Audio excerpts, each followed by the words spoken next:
Si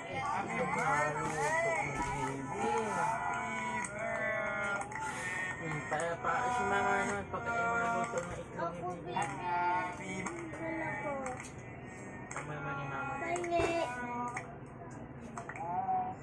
Grabe po yung pasasalamat ko sa kanila kasi kuya, kita ko po, binuhos po talaga nila lahat ng energy nila for this.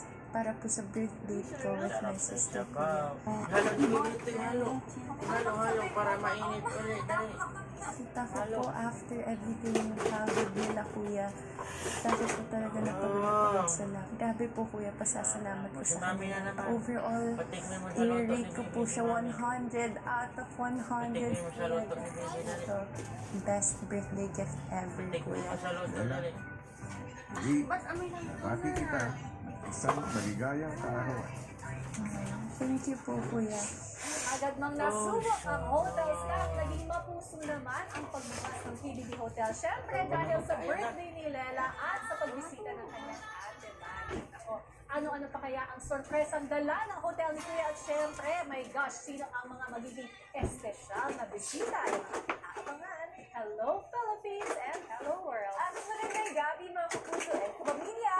Ito na nga ATV lang at a big night na. Kaya naman sunod-sunod na mga big surprises ni Kuya.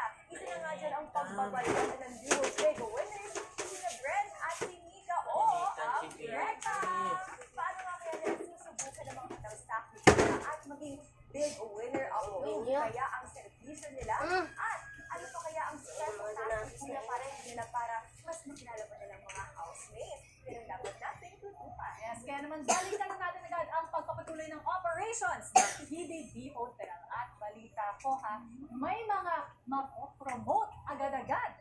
Alam niyo, matapos ang dinner reservation ng special guest na si Maggie, ang hotel staff, isa-isa ipinatawag ni Kuya. Natapos na ang unang araw ng inyong pamamahada sa PBB Hotel. Kaya naman sa puntong ito ay nais kong ipaalam sa inyo na ang PBB Hotel ay magkakaroon ng manager. Kaya naman, sino mula sa iyong mga kasama ang nakikita mong qualified para sa posisyon mo?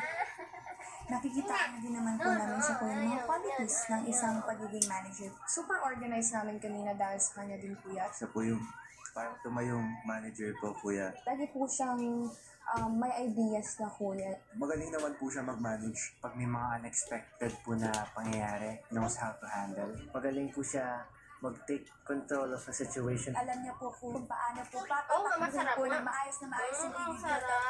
Pagkatapos ng botohan, ang housemates tinimpo ni Kuya para igawad ang promotion sa napiling hotel staff. Hotel guest Caprice at Lela, kumuha ng tig-isang ano. Maya-maya pa ang hotel guests, inanunsyo na ang mga bagong hotel managers.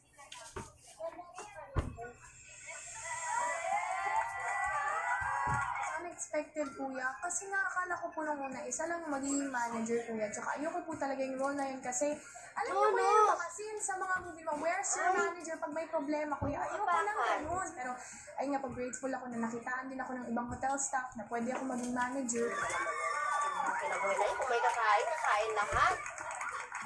She's very organized kuya. She Kasi always kung knows ako what to do tagalinis kuya. yan, manda ka talaga sa akin ngayon. Naging masaya po